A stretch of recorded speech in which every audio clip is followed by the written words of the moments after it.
Bienvenue dans cette vidéo où je t'explique la stratégie Premier Toit. C'est la stratégie que je mets en place dans mon accompagnement et mon coaching. L'idée, c'est que tu puisses devenir propriétaire de ton premier appartement en 6 mois avec trois principales choses, sans crainte donc de te faire avoir, parce que c'est vraiment un des risques qu'il y a dans l'immobilier, qui est un milieu quand même assez nébuleux, un marché assez vague, sans non plus perdre de temps. Là, on parle vraiment de stratégie, d'organisation, parce que certains d'entre vous ont beaucoup de boulot, pas beaucoup de temps, ne peuvent pas se rendre sur place. Donc là, hop, on met en place une stratégie qui vous fait gagner du temps et ensuite armé de toutes les informations nécessaires selon votre profil. Parce que certaines personnes auront besoin d'informations sur les donations, par exemple, que peuvent faire des parents. D'autres vont préférer avoir encore plus d'informations sur les travaux.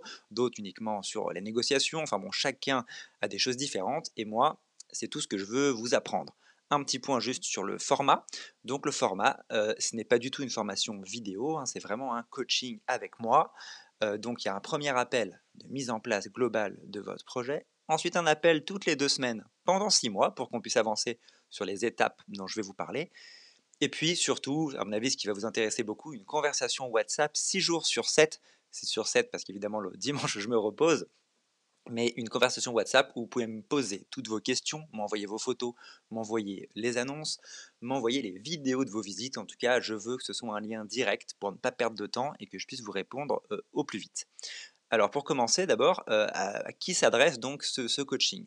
Donc il s'adresse en premier aux personnes qui font leur premier achat et qui se sentent seules. Ça peut être évidemment des couples, mais l'idée c'est, si vous n'avez personne dans votre, entourage qui peut vous aider, vous donner toutes les astuces, je veux être cette personne, la personne qui vous aide, la personne en qui vous avez confiance.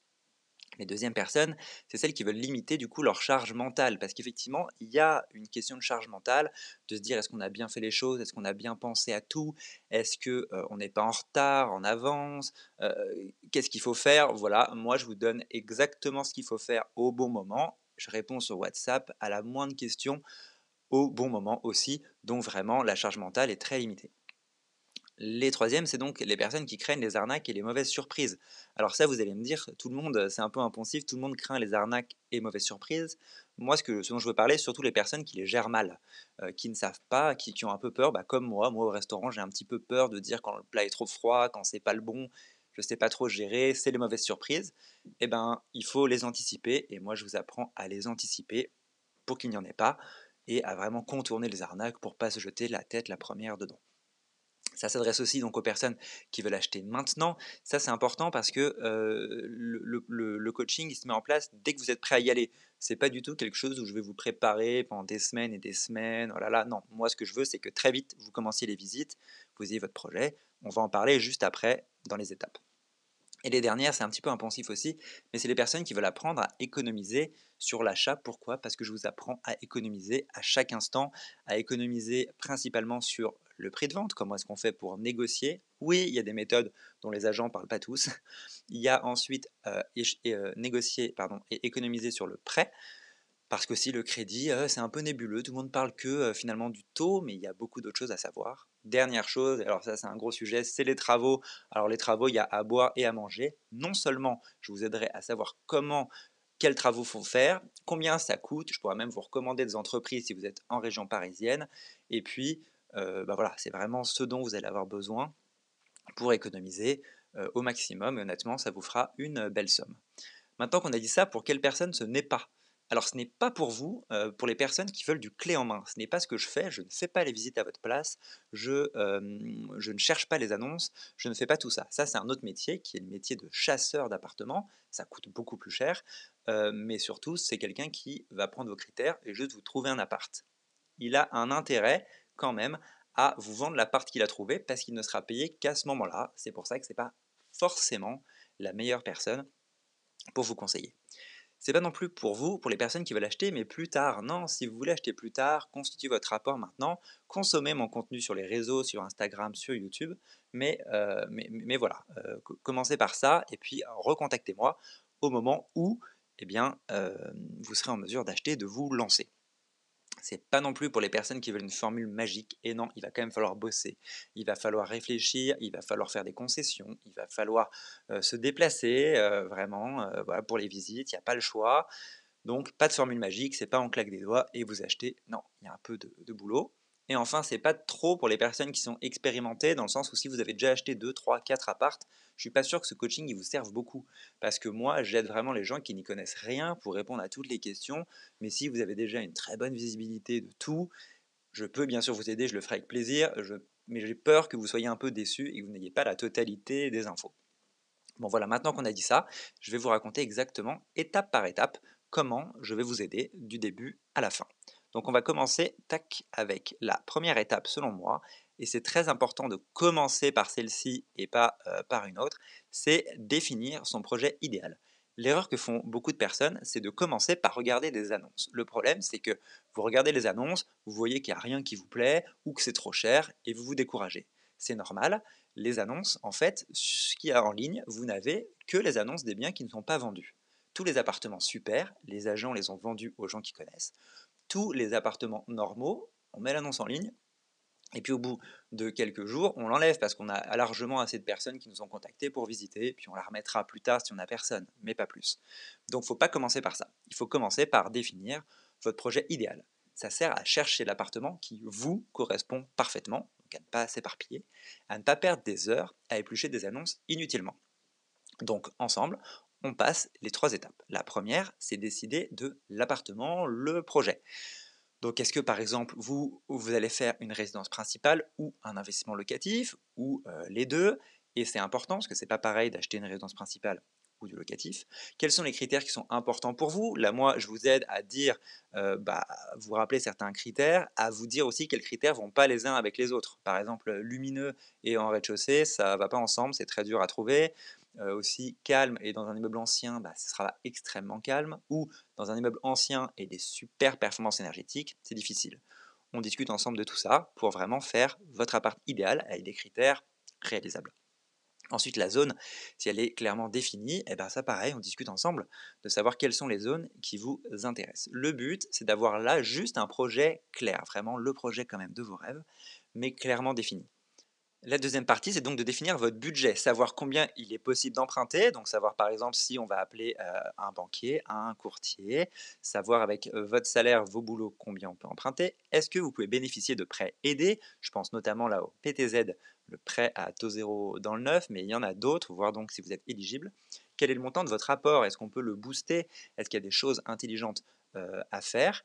Y a-t-il d'autres sources possibles de financement? Ça, principalement, ça dépend de vous. C'est de voir si vous pouvez, par exemple, vous faire aider par vos parents ou débloquer certains contrats comme des P2E. On en parle ensemble et moi, je vous aide voilà, à bien aborder ça, notamment d'un point de vue juridique pour que vous n'ayez pas de problème, mais ce sera vraiment particulier. Ce qu'il faut, c'est définir votre budget maximal.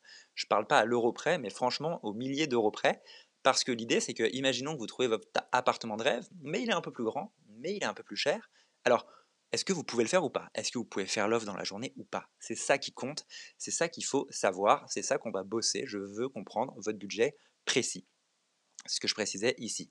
Et la dernière chose qu'on voit, donc ça c'est pour la mise en place, hein, c'est la cohérence de votre projet. Est-ce que votre budget est compatible avec vos envies? Si vous voulez un triplex à Saint-Germain-des-Prés et que votre budget c'est 300 000 euros, malheureusement ça va être compliqué. Bon, plus sérieusement, non, là où on va vraiment bosser, c'est quand vous allez chercher un 2 ou un 3 chambres et que vous allez voir que le budget est un peu juste pour votre zone. On va essayer soit de trouver une autre zone, soit de faire des concessions sur certains critères. Et là, moi, je suis là pour vous aider, pour vous dire qu'est-ce qui vraiment va pouvoir vous aider là où il y aura le moins de risque de faire de moins-value, en tout cas sur l'appartement, pour quand même que vous n'ayez pas tant perdu d'argent, que vous soyez dans un bon quartier, toutes ces choses-là. Voilà, on met tout ça en lumière pour avoir une cohérence. Une fois qu'on aura fait ça, vous avez votre projet idéal, c'est assez rapide à réaliser en réalité, hein. Et ensuite, on peut passer à la deuxième étape, celle que vous aimez bien, c'est chercher efficacement et trouver l'appartement rêvé. Donc on va se mettre en recherche. Donc la première chose à faire, c'est de mettre en place une stratégie de sourcing. Parce qu'en fait, vous ne pouvez pas juste aller sur les sites et dire je commence à regarder les annonces. Non, le mieux c'est de mettre une stratégie, ça va vous faire gagner du temps. Les stratégies sont très différentes selon vous. Chaque personne en aura à peu près une différente, ça dépend de votre boulot, du temps que vous avez, de ce que vous connaissez déjà, de la ville dans laquelle vous allez acheter, et aussi de ce que vous allez acheter. Ce n'est pas la même stratégie pour acheter un 200 mètres carrés vue sur la tour Eiffel que pour acheter un 2 pièces dans le 17e par exemple. Donc il faut, mettre ça en place. Évidemment, c'est moi qui vous, le mets en place, enfin, vous explique comment le mettre en place. Ça sert à 2 choses. D'abord à voir tout le marché. C'est important parce qu'il n'y a pas que les annonces sur Se Loger. Il y a beaucoup d'autres, possibilités de recevoir des annonces. Il faut bien comprendre et il faut voir tout le marché pour avoir le plus d'options possible. La deuxième, encore une fois, je vous le dis, c'est ne pas perdre de temps parce que sinon vous allez perdre beaucoup de temps à juste regarder sur Se Loger, à attendre, répondre n'importe quand. Oh là là, ils m'ont appelé à 15 h, il faut que j'aille visiter. Non, on va mettre en place une stratégie, on répond à des horaires fixes, on cadre un petit peu les agents, on met tout en place pour que vous ne perdiez pas de temps. Une fois que vous allez avoir l'annonce d'une manière ou d'une autre, il faut l'analyser précisément, ça c'est important, pour non plus pas perdre de temps à les visiter pour rien. Donc, première question à se poser, est-ce que ça correspond à mon projet? On reprend le projet du départ. Est-ce que, a priori, hein, c'est parce que la visite le confirme, mais déjà sur l'annonce, a priori il y a un peu mes critères, s'il n'y a pas, est-ce que je peux passer au-dessus ou pas? La deuxième, est-ce que le prix est cohérent? Pas la peine d'aller visiter des trucs qui valent 2 fois le prix, ou en tout cas qui sont beaucoup plus chers, parce qu'on sait bien que la négo va pas pouvoir se faire non plus sur 40 ou 30 du prix. Donc savoir analyser ce prix, et pareil, ça on en parle aussi sur WhatsApp, hein, vous trouvez l'annonce, vous me l'envoyez, on s'en parle, vous me dites: «Je trouve que ça correspond à mon projet, le prix, qu'est-ce que tu en penses?» et on en discute, ça sert à ça, ce coaching. C'est vraiment quelque chose quand même de complet et de proche de vous. Dernière question, est-ce qu'il y a des travaux? Il y a souvent des travaux, mais la question que vous vous posez, c'est combien ça va coûter? Est-ce que c'est grave? Est-ce que c'est lourd? Est-ce que c'est pénible?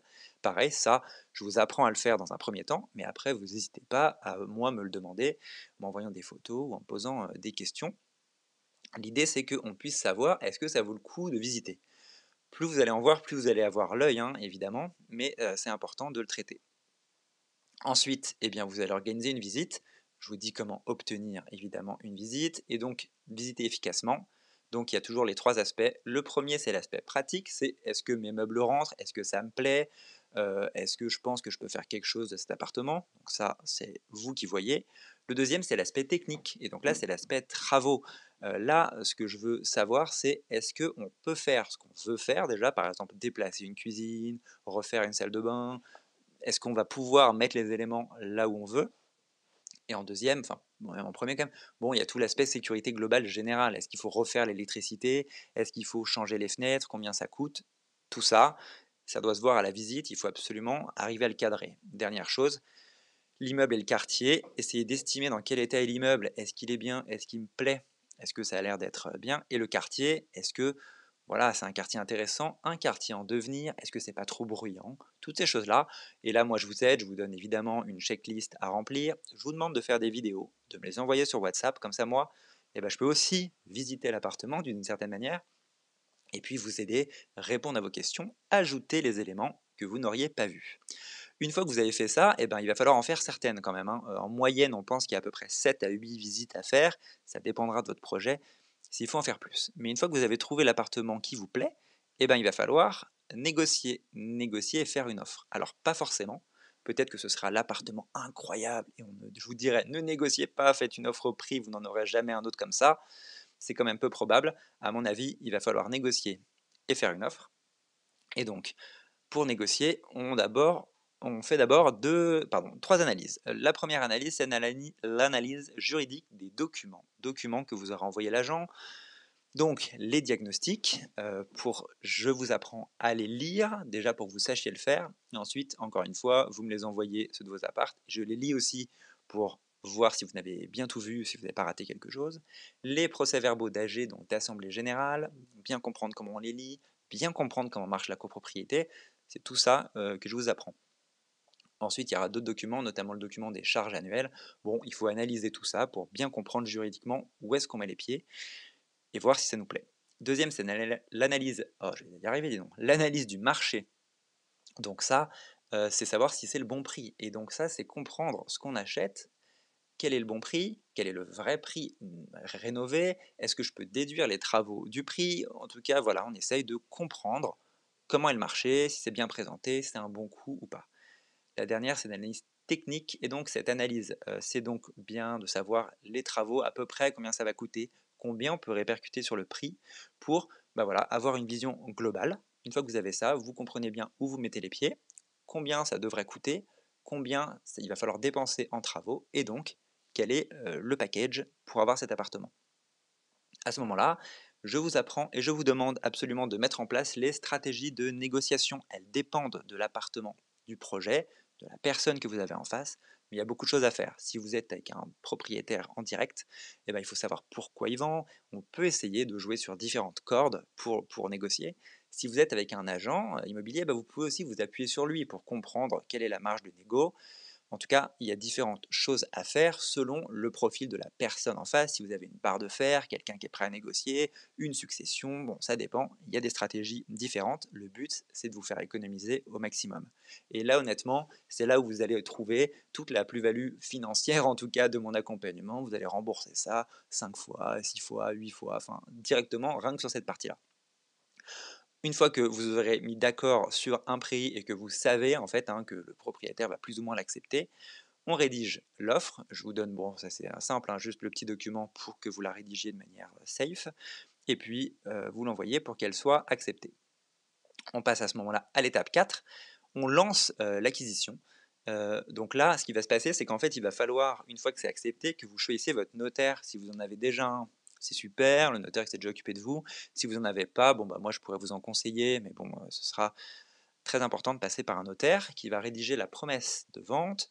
Et donc, voilà, moi ce que je veux, c'est que vous la compreniez bien, que vous compreniez bien ce qui a marqué dedans, mais aussi quels sont vos droits, notamment le droit de rétractation si jamais vous ne voulez plus acheter, quelles sont les conditions suspensives, donc ça veut dire que si elles ne se réalisent pas, vous n'achetez pas, donc par exemple l'obtention de votre crédit sera une condition suspensive, je veux que vous soyez béton juridiquement sur ça, comme ça non seulement vous allez bien comprendre ce que vous achetez, et puis vous pourrez réitérer, racheter plus tard, sans moi, et avoir déjà tout ce savoir.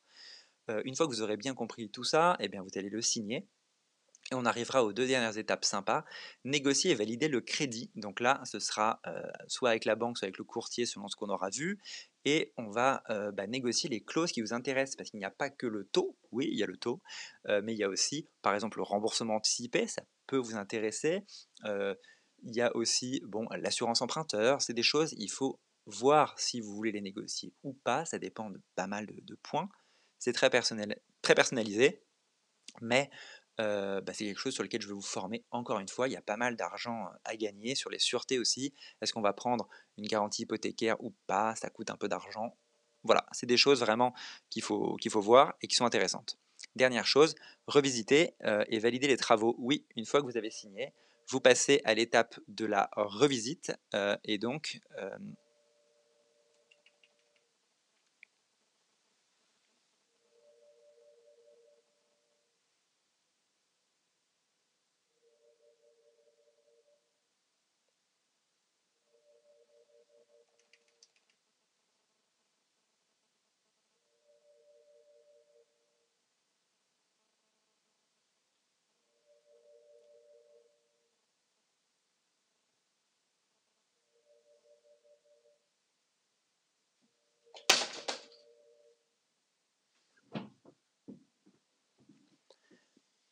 la dernière étape, puisque du coup on est entre la promesse et l'achat définitif de l'appartement, c'est revisiter avec votre entreprise ou avec les entreprises que j'aurais pu vous conseiller, valider les travaux. C'est-à-dire qu'à ce moment-là, il va falloir retourner dans l'appartement, prendre le temps de faire les mesures et de bien valider ce que vous voulez. Il ne va pas falloir signer les devis tout de suite, mais en tout cas, vraiment avoir une vue très précise des travaux que vous allez faire. Ça, c'est très important. Parce que parfois il y a des travaux qui sont quand même assez lourds et ça, je vous proposerai qu'on repasse ensemble tous les devis dans le détail parce que je suis convaincu de pouvoir vous faire économiser, pareil, des milliers, probablement des milliers d'ailleurs, des milliers d'euros sur ces travaux. Voilà, il faut se rendre compte qu'une rénovation générale d'un appartement à Paris, donc je parle du sol au plafond, mais on est entre 1000 et 1500 euros par mètre carré. Vous rendez compte un peu du budget. Et oui, il peut y avoir des abus, des choses qui sont inutiles, des choses qu'on peut faire moins cher. Moi, c'est ce que je fais vraiment tous les jours dans mon boulot. Alors ça, je peux aussi vraiment vous aider. Ça va vous intéresser. Une fois qu'on a fait tout ça, qu'on voit que le crédit va être validé, qu'on voit aussi que les travaux, on sait exactement où on va aller, on va pouvoir signer l'achat. C'est la fin. Signer l'acte de vente, c'est à peu près 3 mois après la signature de la promesse. Vous allez donc devenir propriétaire. Voilà, on voit les dernières choses pour vérifier que l'acquisition s'est bien faite, la mise en relation avec la copropriété. Je veux vraiment que vous compreniez bien ce qui se passe dans une copropriété. Et ensuite, il faudra donc lancer et suivre, c'est très important, suivre les travaux tels qu'ils sont réalisés pour pas qu'ils soient réalisés n'importe comment. J'ai pas envie que ce soit géré à la va-vite, ou en tout cas par-dessus la jambe. Donc ça aussi, je voudrais vous aider sur ces points-là. Une fois que ce sera fait, bravo, vous serez propriétaire et vous pourrez emménager dans l'appartement. Ce sera la fin de cet accompagnement, de ce coaching, et je peux vous assurer que ce sera fait de la meilleure des manières. Non seulement je vous aurai aidé et puis vous aurez pu avoir la réponse à toutes vos questions, mais en plus vous saurez acheter parfaitement sans perdre de temps, sans perdre d'argent. Vous pourrez réitérer, et donc je suis convaincu que c'est quelque chose que vous allez adorer faire. En tout cas, merci beaucoup d'avoir vu cette vidéo. J'ai très hâte qu'on puisse se parler du coup si vous avez réservé un appel. Si jamais ce n'est pas le cas, vous pouvez encore passer dans la description